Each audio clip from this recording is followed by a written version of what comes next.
Subscribe to Tales of Revenge channel for new revenge stories daily.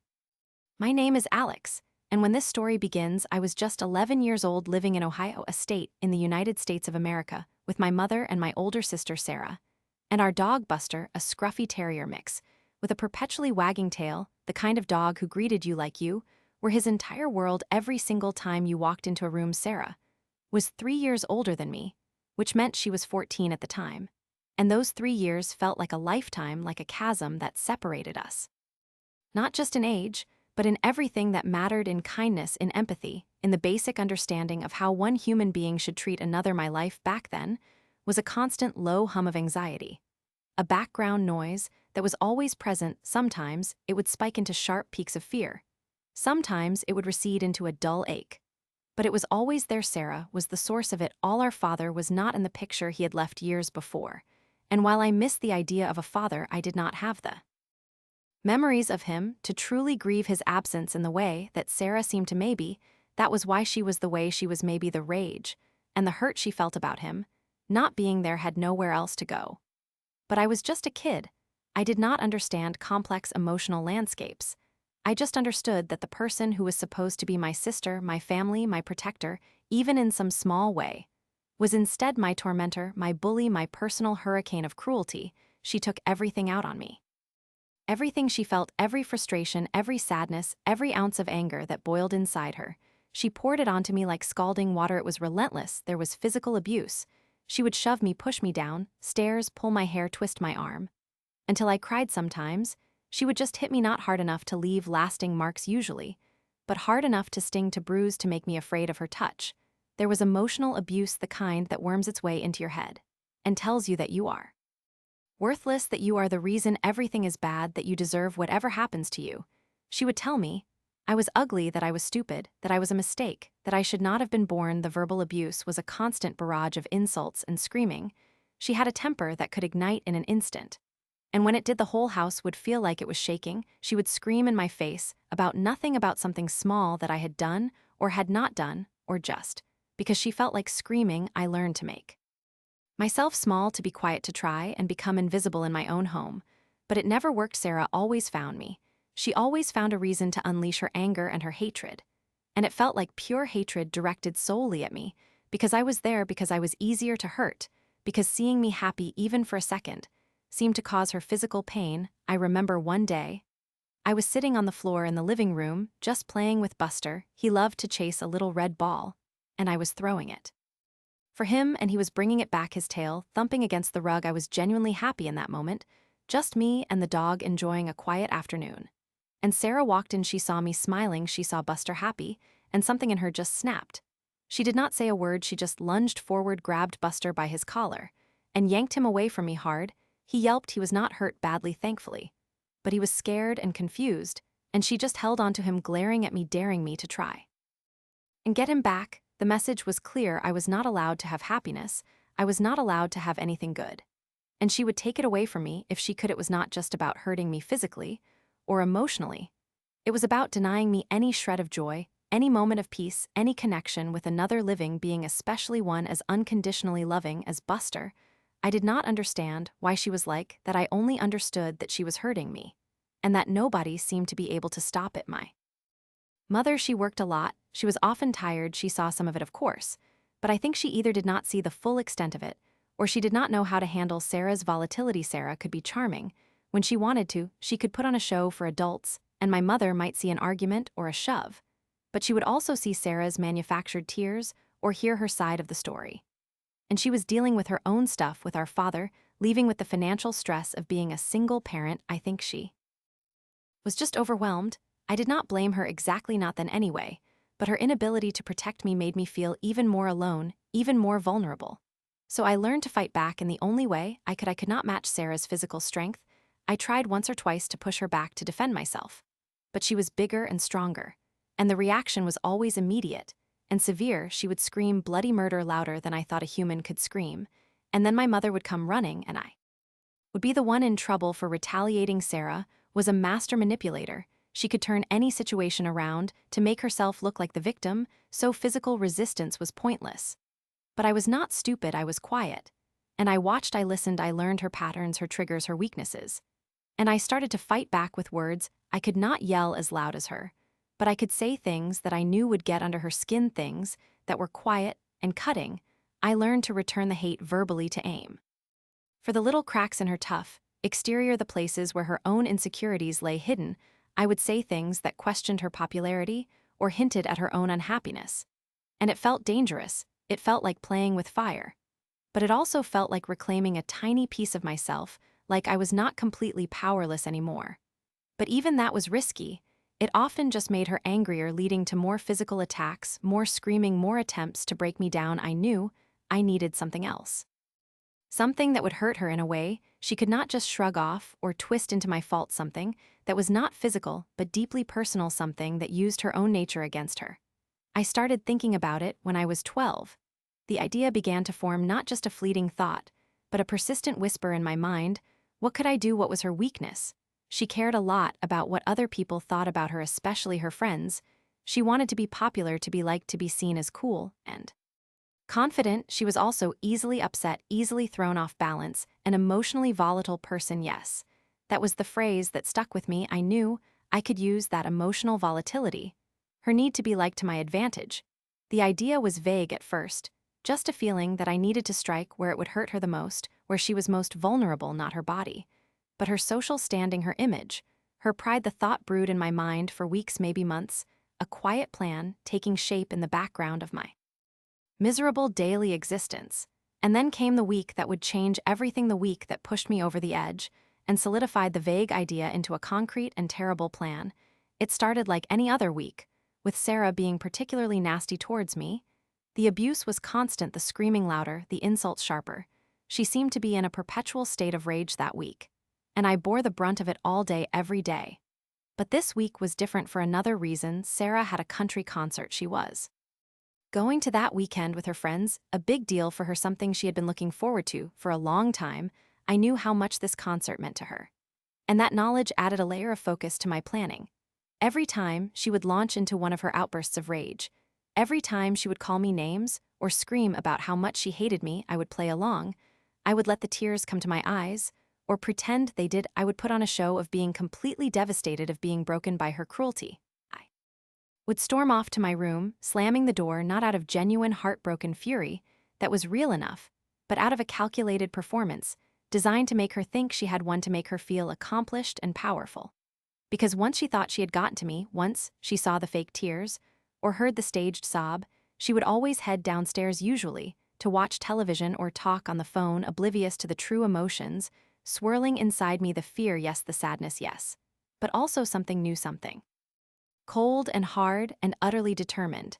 And every time I would retreat to my room, having successfully played the part of the defeated younger sister, a slow, sinister grin would spread across my face. A grin?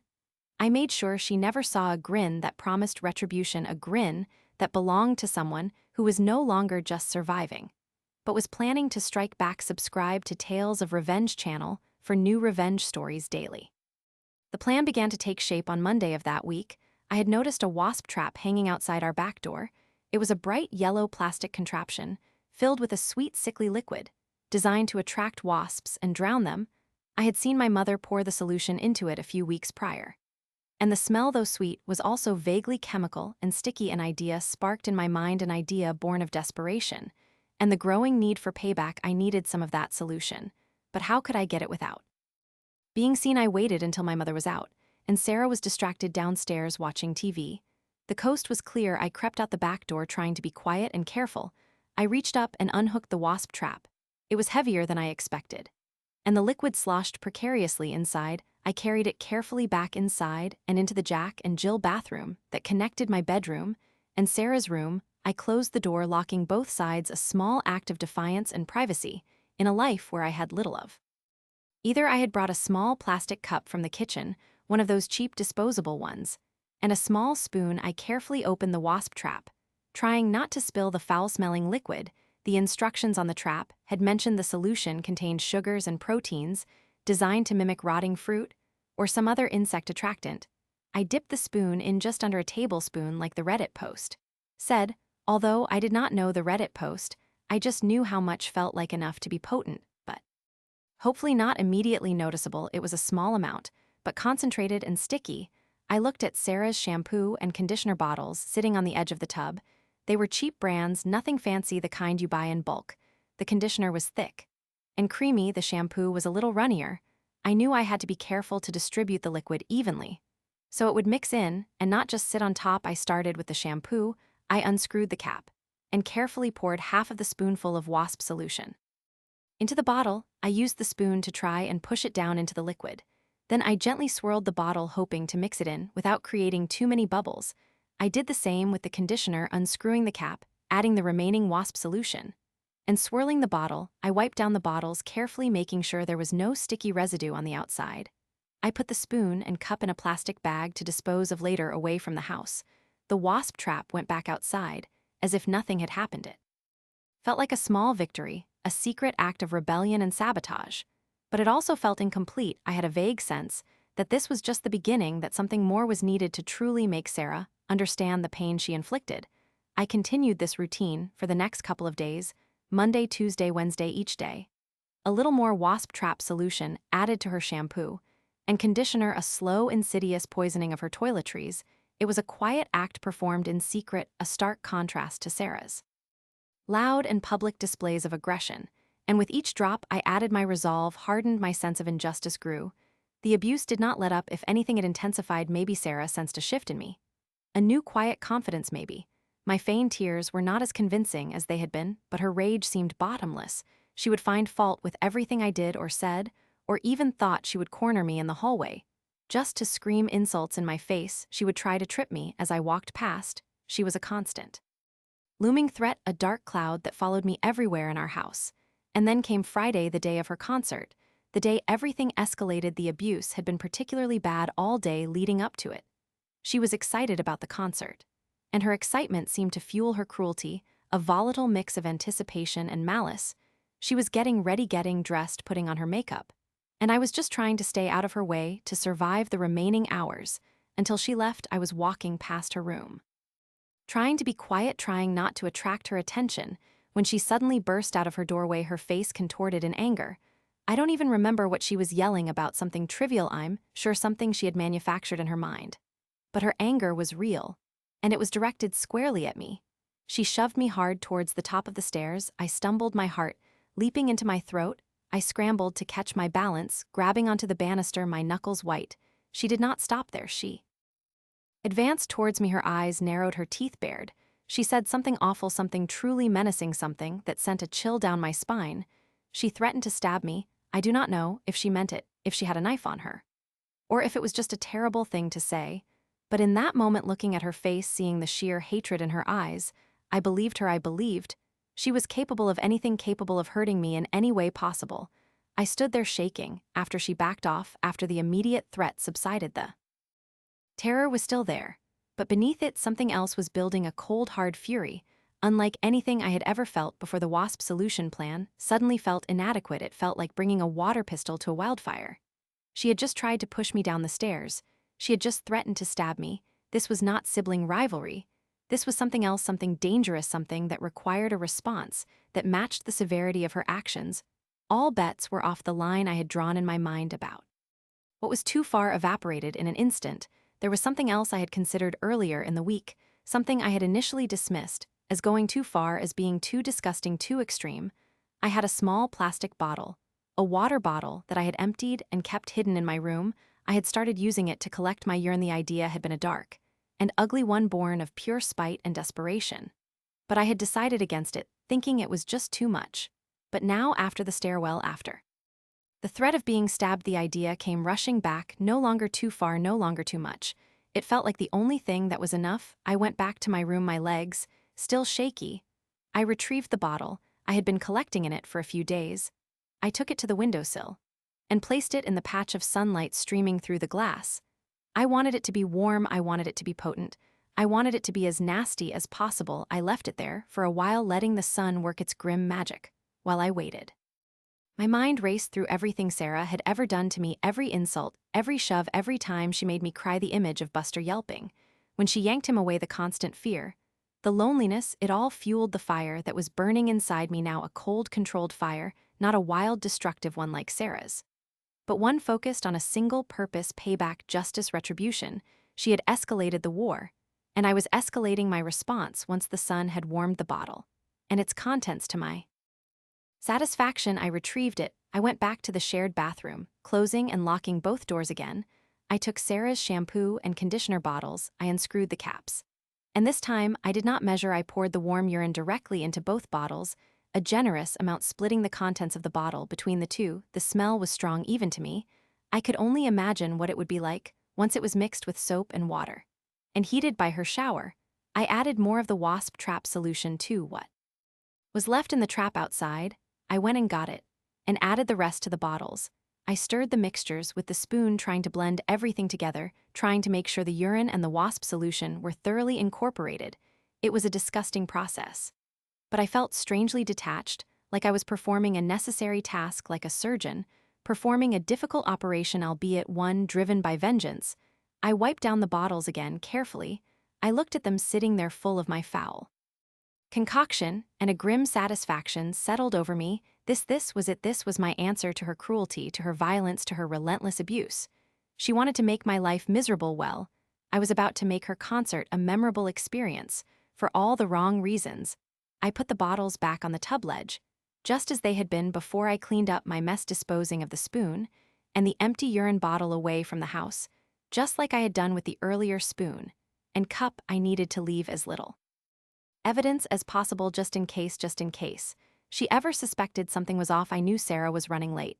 She was always last minute with everything, especially when it was something she was excited about. I could hear her rushing around in her room, banging drawers, slamming doors, shouting impatiently. I knew this meant she would be rushing through her shower, which was perfect. It meant she would have less time to notice anything strange about the smell or the texture of her shampoo and conditioner. She finally went into bathroom, the shared bathroom. My heart pounded in my chest as I heard the water turn on. I stayed quiet in my room, listening intently.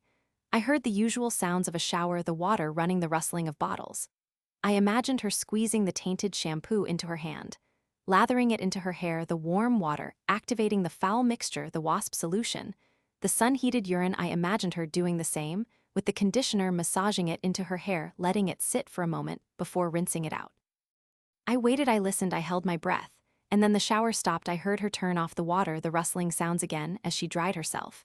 And then the door opened and closed. As she went back into her room to finish getting ready, I heard her spraying her cheap perfume. It was a strong, sweet floral scent, one that I usually found annoying. But today I was grateful for it. I hoped it would be enough to mask the initial smell, until she was well away from the house, well on her way to the concert. After I was sure she was done and back in her room, I went into the bathroom again. I checked the bottles. They were lighter, now partially used. I took them and poured out some of the remaining tainted product into the toilet, flushing it away. Then I refilled the bottles with diluted floury soap and water, something that looked and smelled normal. This was crucial for covering my tracks. Toiletries were not something we usually fought over or even paid much attention to. But if Sarah did suspect something, if she thought someone had messed with her shampoo, I wanted her to find bottles that seemed perfectly fine. I wanted to remove any physical evidence that might point to tampering. I made sure the bottles looked undisturbed, the caps screwed on properly, no drips or spills. I put them back exactly where they had been. And then I waited. I heard the front door slam shut. She was gone, heading off to her concert with her friends, heading off completely unaware of the walking time bomb. I spent the rest of the evening in a state of nervous anticipation. I tried to watch television. I tried to read a book. But my mind kept going back to Sarah, to the concert, to the wasps, to the smell. I wondered when it would hit her, when the perfume would wear off, when the heat of the venue or her own body heat would amplify the smell. I wondered if the wasps would really be attracted to her, if the solution and the urine would work as effectively as I hoped. The waiting was almost unbearable, a tense coil in my stomach. I knew what I had done was extreme. I knew it was gross, I knew it was mean, but I also knew that I felt no remorse, no regret. Not yet anyway, only a fierce hope that it would work, that it would cause her some fraction of the misery she had inflicted on me. I stayed up later than usual, unable to sleep, just waiting, listening for the sound of the car returning hours later. I finally heard it, the sound of the car pulling into the driveway, the car doors opening and closing, the front door opening and closing. I held my breath, straining my ears. From my room, I heard voices. My mother's, Sarah's, and Sarah's voice was different. It was not the loud, angry voice I was used to. It was subdued, complaining. She was talking about the concert. She was saying that she had not been able to enjoy herself because there were tons of wasps there. My heart skipped a beat. It was working. I heard her say that they were everywhere. They were bothering her and her friends. But mostly her. She said she had been stung several times. The satisfaction began to build inside me, a warm wave washing over the fear and anxiety, and then I heard her start to cry. She was talking to my mother, her voice thick with tears. She said that her friends kept mentioning that something smelled bad, but they could not tell what it was. And she was afraid that they all thought it was her, afraid that she was the one who smelled bad. I crept closer to my bedroom, door opening it just a crack, so I could hear better. I heard my mother trying to comfort her, trying to tell her she smelled fine. But Sarah was inconsolable. She was crying harder now, sobbing about how embarrassing it was, how she had ruined her own night, how her friends probably thought she was disgusting listening to her cry, about being embarrassed and thinking she smelled bad, about being stung by wasps, about her ruined night, about her social humiliation. I cannot truly describe the amount of schadenfreude I felt at that moment. It was not just satisfaction. It was a deep, primal feeling of vindication, of seeing the person who had caused me so much pain finally experiencing some pain of her own, and knowing that I was the one who had orchestrated it. I stood there in the hallway in the dark, listening to my sister's heartbroken sobs, realizing that my plan had played out perfectly, even better than I had dared to hope. It was a terrible thing I had done, yes. But in that moment, it felt like justice. It felt like balance being restored, however briefly. She was so distraught about the whole ordeal, the wasp stings, the humiliation, the fear of social rejection, that she did not even have the energy to lash out at me for the next 2 weeks.